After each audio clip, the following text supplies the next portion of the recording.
The woman who opened the door when I knocked had tears in her eyes. He pulled his housecoat tightly around me and pulled me inside, looking me up and down.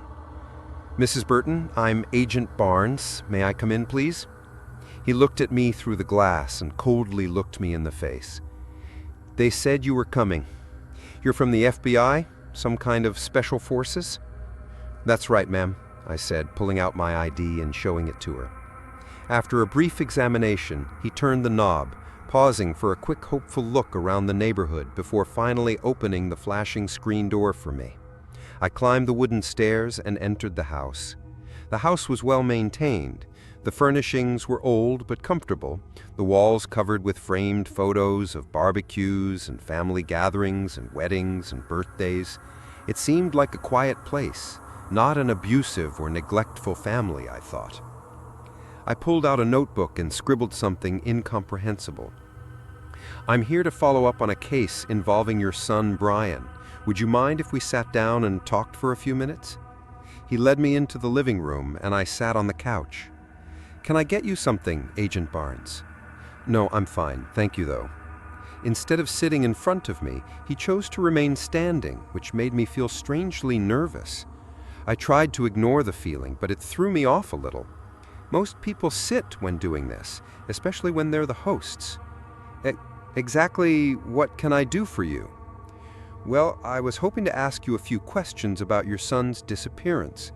I understand he disappeared from his bedroom late at night, and there was no sign of forced entry. The doors were still locked when you woke up this morning, right?" He nodded slowly. "And all this despite the fact that he had no keys and nothing was missing from the house?" He stood with his hands crossed and said nothing. "Was there a question, Agent Barnes?" I was expecting a blow. I didn't expect something like this to happen. I already felt like all my premonitions about the case were wrong. I immediately forgot my theories and began to study the entire situation with fresh eyes. As I sat there staring at the woman's unreadable face, I guess my question is, how did he get lost? It seems impossible. If he didn't tell us anything, he left the door open or the window, a neighbor has a copy of your key, something you should try to remember. You're singing the same old song the detective was singing. No one else had a key, none of the windows or doors were unlocked, I'm sure of that. And are you sure he didn't go out to play with his friends after dinner? No one would blame you if he did. Kids these days love to go out into the woods and run around and get into trouble. Are you sure he was in his room the night you went to bed?" "I'm sure I got him. I'm not a drunk or a drug addict, Agent Barnes. I'm not a negligent mother either. I'll never forget seeing my son in bed that night, just as I hadn't forgotten about the confinement." This wasn't going anywhere. I could tell we had gotten off to a bad start, and I could sense that he was sensing my newfound hesitation and uncertainty. I put the notebook aside and thought for a few seconds about which direction to take. I had to improvise. "Can you show me her room? I'd like to see if I can—" The bleak expression on his face didn't change. He let go of my hand and led me to the back of the house. I followed him as he led me into a hallway with wooden floorboards. "Do you have any children, Agent Barnes?" "Yes, son." "How old is he, if you don't mind me asking?" 11, actually, like your Brian. Well, imagine for a moment how you'd feel if he was taken from you in the middle of the night, even though you did everything in your power to prevent it. I hate to think about that. It's every parent's worst nightmare. "That's her bedroom," he said, opening a door at the end of the hall on the left, exactly as he left it. I hadn't changed a thing. The room was painted a light shade of blue with a small bed in one corner, a computer on a desk, a game console, and a small TV at the far end with a beanbag chair in front of it. There were no signs of violence or clutter. Nothing looked out of place or broken. There were a few pieces of clothing and toys scattered here and there, but overall it looked cleaner than my son's room. "Are you missing something? Any of his things? Clothes? A toothbrush?" "A phone. Brian doesn't have a phone. He was begging me for one, but I told him it wasn't big enough." He was cut off suddenly, his face twisting into a sad grimace. "If I let him have the damn cell phone, maybe they could track him down." I put a reassuring hand on his shoulder and he let me. At least without walking away. Even if he had, he wouldn't have it while he was sleeping. You can't blame yourself for that, I said, suddenly feeling more and more like myself on his side. And just so you know, my son doesn't have a cell phone either. I told him the same thing. The woman bit her lip and hugged her tighter.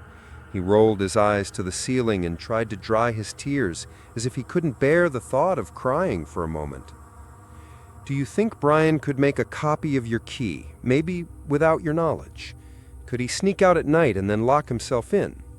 He shook his head quickly. He's 11 and no, I told the officers. He's not. He's a good guy.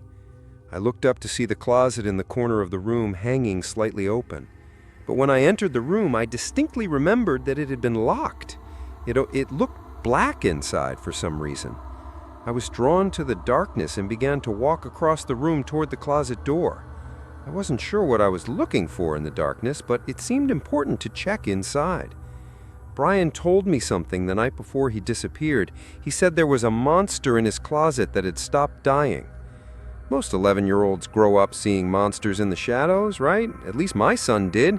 He was out of that phase for a long time, he said, as if reading my mind. But then suddenly one night, she told me that this monster was hiding in her closet and das! He really went to bed. He hadn't done that in a long, long time. I see. He came out here and told you all about it, and then what happened? I immediately went back to her room with her, turned on the light, and opened her closet to show that there was nothing inside, just his clothes and some old shoes, but he still wasn't sure. According to him, the monster was a very good protector. It was as if there were shadows. I looked at the open closet door again and started to move towards it again. This time my legs felt more wobbly, like jello. He washed up and changed and went back to bed.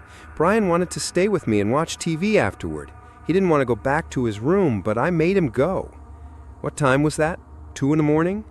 Right around that time, she said. He had to wake up for school the next day. And then he stopped crying again.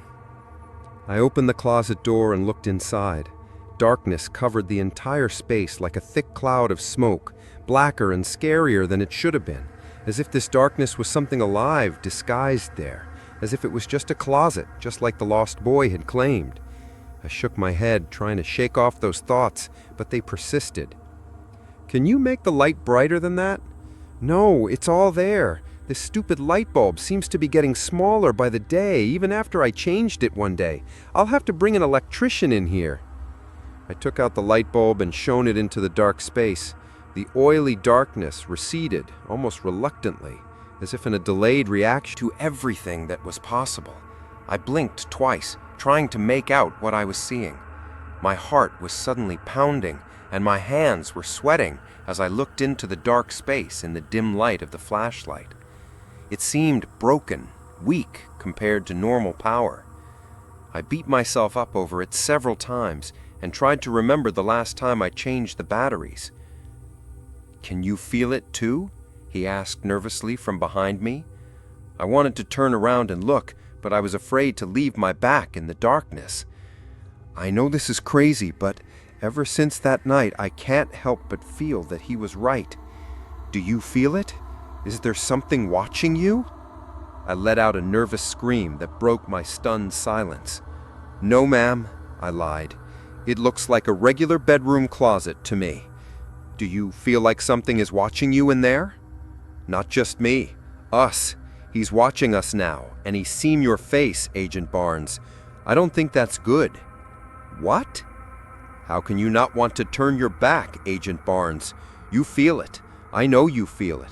Close the door so he can't see us. Don't you? I don't like this feeling, not one. I pushed him away with a trembling hand and felt him approach with a satisfying click. Suddenly, I gasped again. We both hurried out of the room, and I went to the bathroom for a moment. I looked at my reflection in the mirror and didn't recognize my face when I looked back. I had bags under my eyes that weren't there before, and my skin was a slightly yellowish-gray, thick jaundiced color. I felt it on my stomach. Before I could do anything, nausea overcame me. On my knees, I sat on the toilet bowl. Black bile poured out, pure as a fox, sticky and stubborn as tar. It burned like acid as it came out of the stomach, then coated the tongue, tasting greasy and awful. I rinsed my mouth and flushed the toilet over and over again, to no avail. I emerged from the bathroom drunk and dizzy, but still determined to finish my interview. I needed to at least try. He was waiting in the kitchen, standing by the sink. I walked into the room and felt it move. I held my head with both hands, trying to force myself to see straight. "A few more questions," I said, covering my mouth so he wouldn't see the black bile coating my tongue. My heart was racing, and I tried to ignore the fact that something potentially serious was happening to me. I was still in complete denial at the time. "You don't look well, Agent Barnes. Your face looks gray. Are you okay?" "Well, can you tell me about Brian's father now? He died a few years ago, did he? Did he have any close friends?"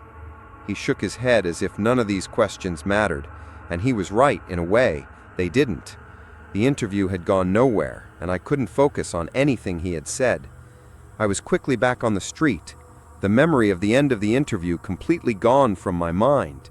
It was as if I had been on autopilot without realizing it, and I didn't like that feeling. It was as if someone else was driving, and I was asleep at the wheel.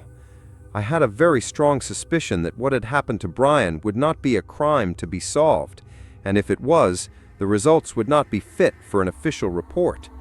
It had fixed written all over it, presumably making it up the chain of command. If I had told my superiors what I had just been through, they would not have believed a word of it. The case had been cold for a few months, so I wasn't expected to solve it if I could get my hands on it. I had left most of my cases unsolved, so it wouldn't take much explanation, unless I could do something useful. And I didn't really feel like I was doing anything useful. I had been in a terrible fog the entire trip, and would receive disdainful looks from the local police detectives whenever I offered up anything I thought might be useful. I had experienced it all before, by the sounds of it, and I was beginning to feel like I had overstayed my welcome.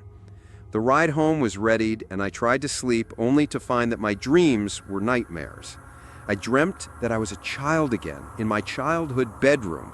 Not only that, but my closet door creaked at night, squeaking loudly, the wood swaying back and forth as if an impossible wind were blowing on it. I stood up to go to it, but found myself frozen with fear, staring into the darkness of the closet. This deep, penetrating darkness that seemed to spread toward me like a flood. And then, as I reached for the doorknob with a trembling hand to close it, something else grabbed my wrist. An ice-cold hand, rotted and putrefied. The flesh was pale and bluish-purple, mottled and covered in wounds that oozed blood and pus. As I tried desperately to pull away, fighting it with all my might, it pulled me deeper into the darkness. I sank into it, suffocating in the dark abyss. When I woke up, I was screaming, and the plane had just begun its descent. The flight attendants looked at me and told me my fear was not appreciated. When I got home that night, it was already dark, and it was past Greg's bedtime. My wife was in bed. I poured myself a drink and sat on the couch to watch some TV.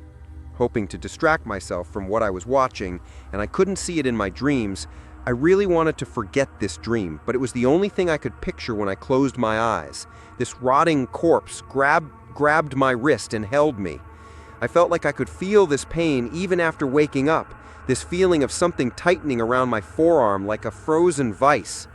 I looked down at my arm to see a handprint, a little purple like an old bruise. It was worn like an old one, and I had never seen it before. What the hell is happening to me? I asked myself as I stood up and retraced my steps. There was a cold beer in the fridge, despite the time. I reached in, took the bottle, opened it, and gulped down the contents. I suddenly felt extremely thirsty. It was like I hadn't had a drink in days, but I did want water. I hated the idea of that. The bottle was empty, so I took another, and emptied them both. I quickly left, and then it was empty. The rest of the group of 6 was gone. After a couple of minutes, and I was groaning loud enough to wake the dead, after I finished polishing Still Thirsty, I reached into the closet and pulled out an old, dusty bottle of Gibson. I drank it straight down, the usual burn gone, Instead, it was just a warm feeling in my stomach afterwards. Suddenly feeling very tired, I crawled into bed, but not before I peeked into Greg's room to check on him. By then it was 3 a.m. He was fast asleep, snoring. The closet door was locked tightly. I knew for sure. When we woke up the next morning, Greg was gone. All the doors and windows were locked, and Greg didn't have his own keys. He didn't have a cell phone that we could track down, but I had a feeling it wouldn't make a difference either way. The police had come to investigate, and I was surprised to learn what I did for a living. They were even more surprised when they heard about the case I had just been investigating. "Do you think he could be a copycat?" one of the detectives asked innocently. If only it were that simple. Or maybe the same guy. "Maybe you're right," I said, unable to deny their logic. But I knew that wasn't what happened. It wasn't real. "Let's take a look at his room," they said. And I led him down the hall to Greg's room and showed him inside. I left it exactly as it was. We're not touching anything. The closet door opened an inch, then stopped. It opened an inch wider and stopped again. "Does the closet door always do that?" the tall detective asked. "No. Why don't you go take a look?" And so the story ends. Don't forget to subscribe to the channel and activate the bell button to receive all the stories. Like, share, and rate the story in a comment. Thank you for watching.